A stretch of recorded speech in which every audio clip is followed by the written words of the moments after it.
The man is going through his worst phase as a coach, and many people are already asking, is Guardiola really all that? And I need to say that, yes, he is all of that. Today we're going to talk about Pep Guardiola, one of the greatest, if not the greatest coach of the modern era of football. My name is Brinox, and let's go to another video. Pep Guardiola was born on January 18th, 1971, in the small town of Sant Peter, in the Catalonia region, Spain. Sant Peter is a quiet town, located around 60 kilometers from Barcelona, known for its traditional architecture and a community atmosphere that shaped Guardiola's personality since childhood.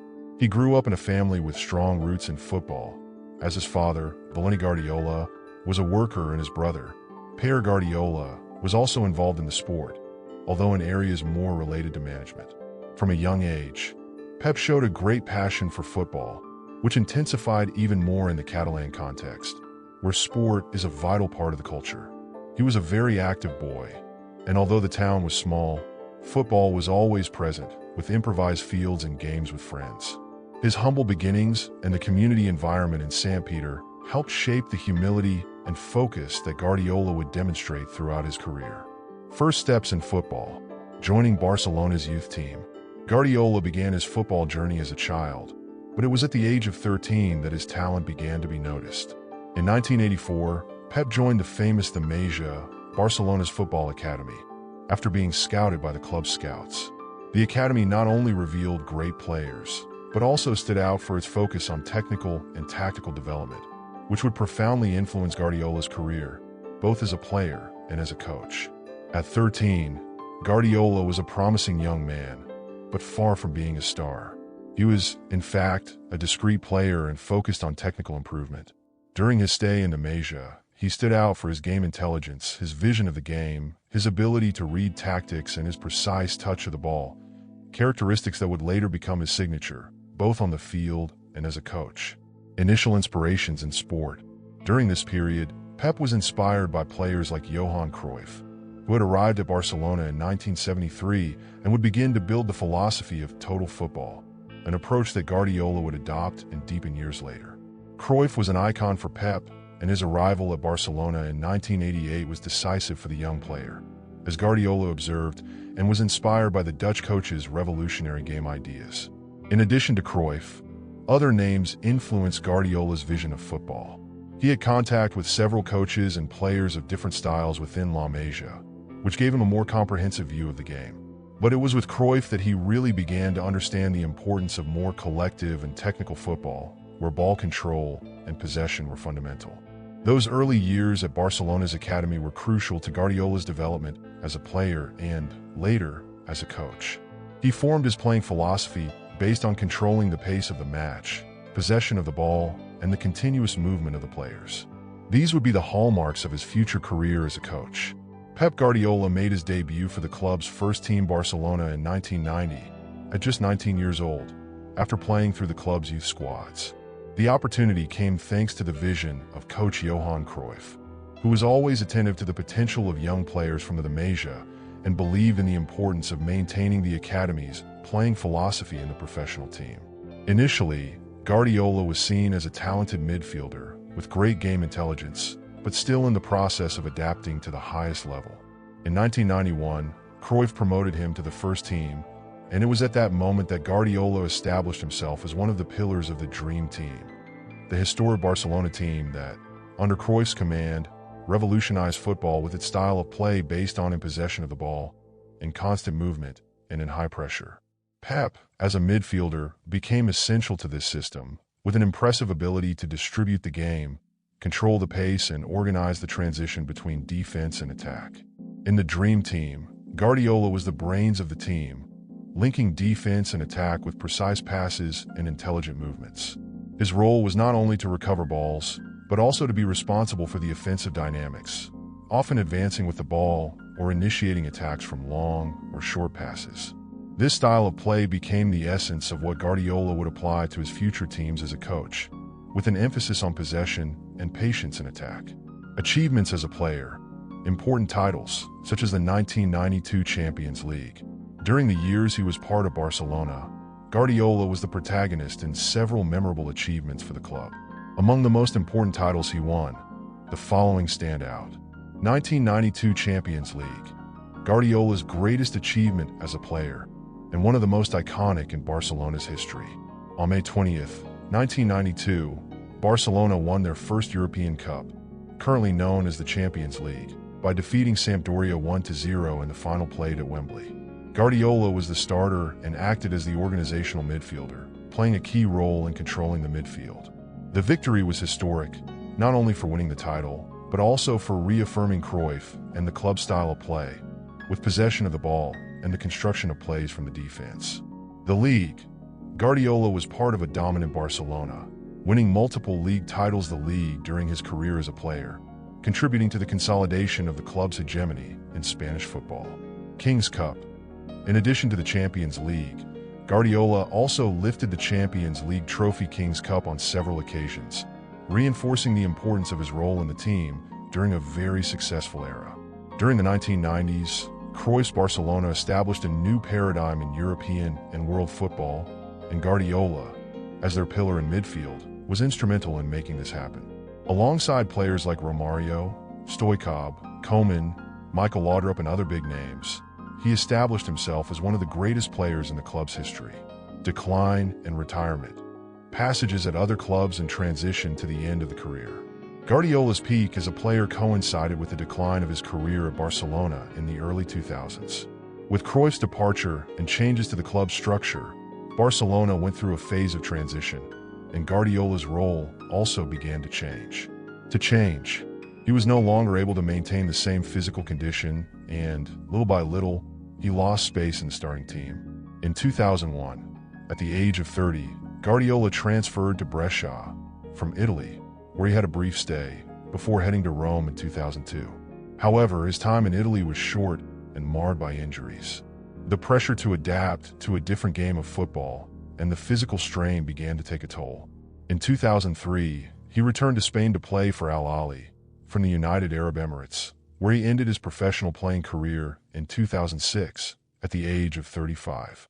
After his retirement, Guardiola made a transition into coaching. Although his end as a player was not as glorious as his years at Barcelona, his mentality, experience, and vision of the game prepared him to take an important step in football. His ability to read the game, his tactical understanding, and his experience at the highest level as a player made him the ideal candidate to become one of the most renowned coaches in the history of the sport. After ending his career as a player in 2006, Pep Guardiola did not move away from football, but, on the contrary, began to delve deeper into his new passion, working as a coach.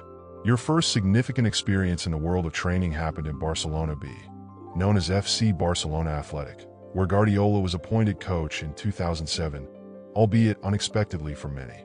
Prior to this, Guardiola himself had been involved with Barcelona's youth teams during his playing career, especially during the period when, following injuries, he was still part of the club, but in a less prominent role. This link with the club's formation and philosophy was one of the main factors in his quick adaptation to the role of coach. No Barcelona B, Pep had the chance to apply his tactical ideas, and soon the first signs of his innovative approach began to emerge. He adopted a style of play very similar to what he himself had practiced as a player at Cruyff's Barcelona, a possession game, with high control and patience, but also with an innovative touch.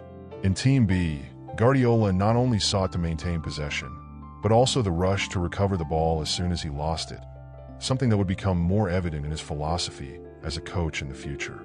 Furthermore, he began to make use of the young talents that were emerging from the youth ranks, such as Sergio Busquets, Pedro Rodriguez, and Thiago Alcantara, betting on players with great technical ability, game vision, and the ability to adapt to the game philosophy he wanted to implement.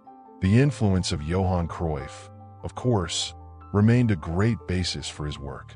He encouraged players to move constantly, to play in tight spaces, and to make quick decisions, something that would become a hallmark of Barcelona in the Guardiola era. His success at Barcelona B was not immediate, but he managed to lead the team to a more competitive season, with a quest to climb to the top, second division Spanish, and gained recognition for his ability to train young people and prepare the team for the future. His work with the B team ended up being a perfect showcase to demonstrate the type of football he believed to be the most efficient, and which he aimed to apply to Barcelona's first team. Promotion to the first team. How he took over Barcelona in 2008, replacing Frank Rijkaard. In 2008, Barcelona was in a transition phase. Under the command of Frank Rijkaard, the club had a period of great success, with titles such as the 2006 Champions League and multiple national championships. But in the last years of its management, the team began to decline in performance, presenting a lack of consistency and internal problems, mainly with some more experienced players. This instability culminated in the club's board of directors' decision to change the technical leadership. In this scenario, the Barcelona board, led by the then president Joan Laporta, took a bold and risky decision, promoting Pep Guardiola, former club player and recent coach of Barcelona B, to the position of coach of the first team. Guardiola's appointment caused a great impact and even some surprise, as he was a rookie coach and had no previous experience in big clubs or international competitions. The decision was, however, a clear demonstration of the confidence that the board had in Guardiola and in the club's revitalization project, in addition to his identification with Barcelona's values, his playing philosophy, and his ability to work with young players and promote a perfect integration between teams B and A. The idea was to implement possession football, based on high pressing and the creation of a more cohesive and dynamic team, recovering the principles of total football of Cruyff, which had become somewhat diluted in recent years. Guardiola and the revolution in Barcelona. Guardiola's arrival to the first team brought a revolution, not only in tactical aspects, but also in the club's environment and culture. He reshaped the team, placing an emphasis on collective work and an engaging style of play, with possession as its foundation. This change was evident in Guardiola's first year in charge of Barcelona, when he quickly showed that the team would have a new type of approach. Guardiola implemented his famous 4-3-3, with a strengthened midfield and players like Xavi Hernandez, Andres Iniesta, and Sergio Busquets assuming central roles in his tactical scheme. He also made adjustments to the positions of players, such as Lionel Messi, who began to act more centrally, a move that would transform Messi into one of the greatest players of all time. Guardiola's debut season was historic as he guided Barcelona to a triplet unpublished in 2008 to 2009. The League, King's Cup, and UEFA Champions League. This feat placed Guardiola as one of the most respected coaches in the world and showed that his playing philosophy could be successfully applied to one of the biggest clubs on the planet. Guardiola's tactical philosophy in his first season. In the 2008 to 2009 season, Guardiola and Barcelona became a reference for how to play modern football.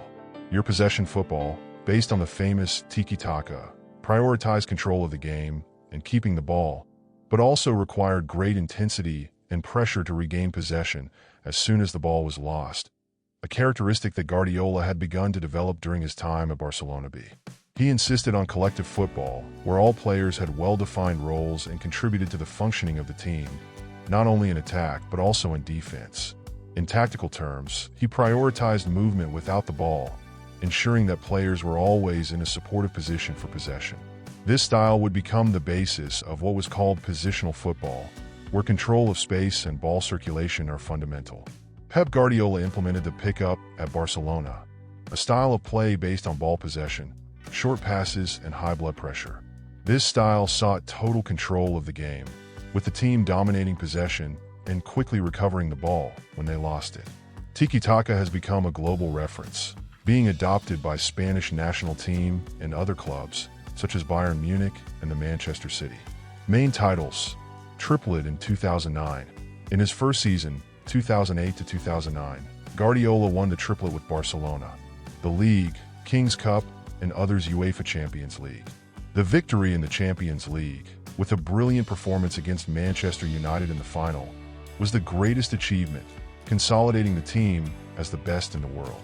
Key players: Lionel Messi. Under Guardiola, Messi became the best player in the world, playing as false nine, with freedom to create and attack. Xavi and Iniesta.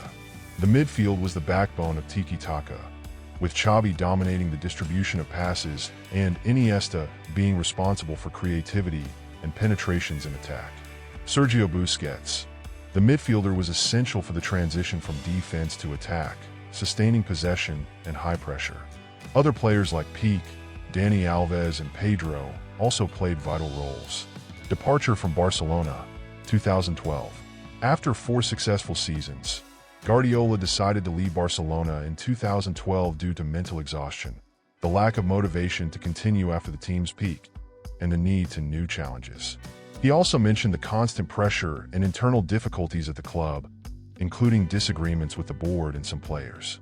This period marked one of the most successful phases in the club's history, and Guardiola established himself as one of the greatest football coaches. Pep Guardiola took charge of the Bayern Munich in 2013 after leaving Barcelona.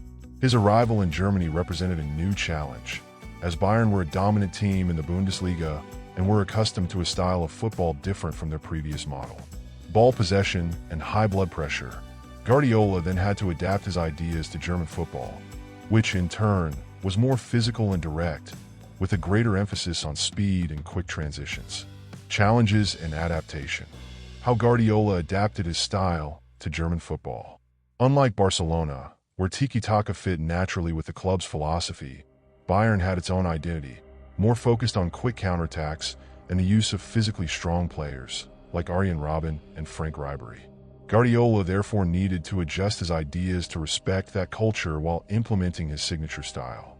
One of Guardiola's first changes was the transition to positional play, positional football, in which he sought to organize the team with more short passes and control of possession. However, he also maintained aspects of German transitional football, taking advantage of the quickness of players like Robben and Ribery to attack in depth, something he had already used successfully at Barcelona with Messi. In terms of tactical scheme, Guardiola introduced the 4-1-4-1 and also used the 3-4-3, a variation that involved more possession and game construction from the defense, which, initially, was a considerable change for Bayern's players. The adaptation was gradual, but Guardiola managed to transform Bayern into a positional game machine, maintaining a high intensity and control of the game, without losing the speed and verticality that characterized Bundesliga football.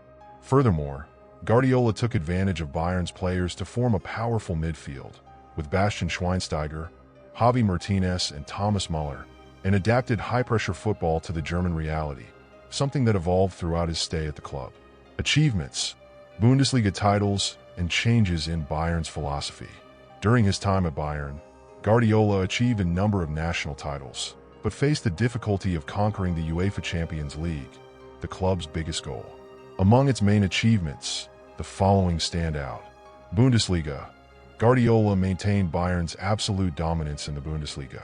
Under his leadership, Bayern won 3 consecutive league titles, 2013-14, 2014-15, 2015-16, maintaining an impressive performance in the domestic league, with the team playing more technical and possession-oriented football.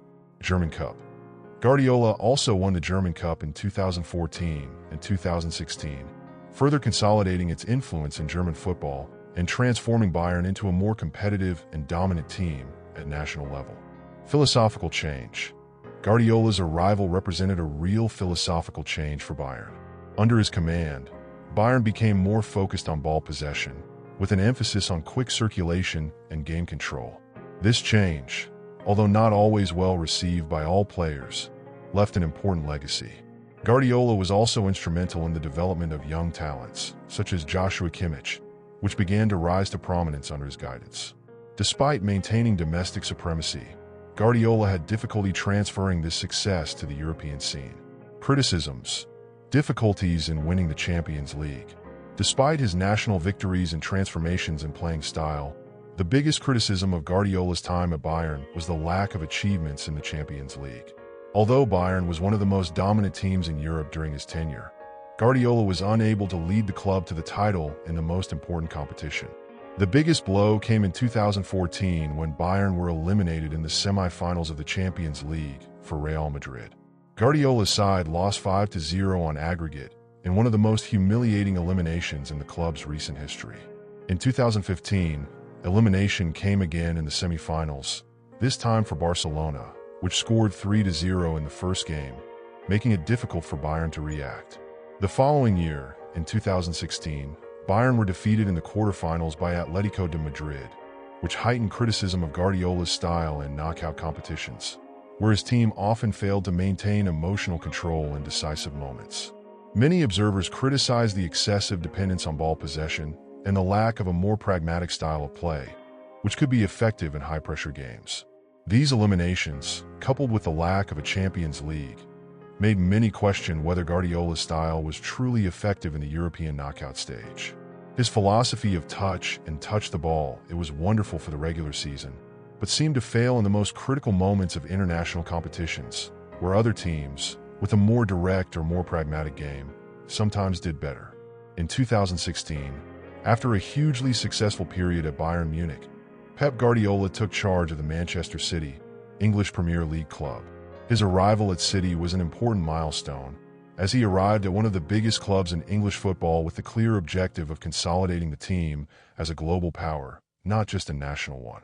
However, Guardiola faced significant challenges in his first season in the Premier League. City were in the process of reconstruction, and although it had quality players, the team needed adjustments to align with Guardiola's philosophy. The defense, for example, was one of the weak points, and Guardiola knew he needed to improve defensive consistency, in addition to adjusting the intensity of the game to the highly competitive nature of the Premier League. In attack, Guardiola's ball possession style, the pick-up, would also need to be adapted to English football, faster and more physical than Spanish or German football. Furthermore, the pressure to deliver results was immense. Guardiola arrived with enormous expectations on his shoulders, as Manchester City, with the financial support of United Arab Emirates, was considered one of the richest clubs with great potential to win titles, especially the Premier League and, in the future, the Champions League. Challenges and first adjustments. In their first season, 2016-17, City did not achieve the expected level of success, finishing in third place in the Premier League. However, Guardiola began to implement his philosophy within the team. He introduced a highest defensive line, high blood pressure without the ball, and a game of ball possession with more speed, gradually adjusting the team to your ideas. Kevin De Bruyne, Sergio Aguero, Raheem Sterling, David Silva, and Leroy Sane became key players in this process, as Guardiola took advantage of the technical talent of these players to improve his style of play. In 2017, he also made decisive moves in the transfer market, acquiring players such as Ederson for the goal and Benjamin Mendy for the left back, which helped to give more stability and depth to the squad. These changes were fundamental to City's evolution in the following years. Achievements: Premier League titles, FA Cup, and the Dream Champions League in 2023. After a period of adjustment, the era Guardiola no Manchester City reached its peak with an impressive run of titles. In 2017-18, the team made history by winning the Premier League with 100 points, a record for points in a season, and with dominant football, based on tiki-taka improved for the fast pace of the Premier League. Guardiola's City were unbeatable in many aspects: a solid defense, a devastating attack, and absolute control of the game. Premier League. Guardiola became Premier League champion 3 times during his stay at City: 2017-18, 2018-19, and 2020-21, with memorable seasons. The first of them, in 2017-18, was especially remarkable, as the team had an almost perfect campaign, with an average of 2.63 points per game and a total of 106 goals scored. The second Premier League victory, 2018-19, was even more impressive, as it was a real battle with the Liverpool, and City won the title with just a vantage point. FA Cup.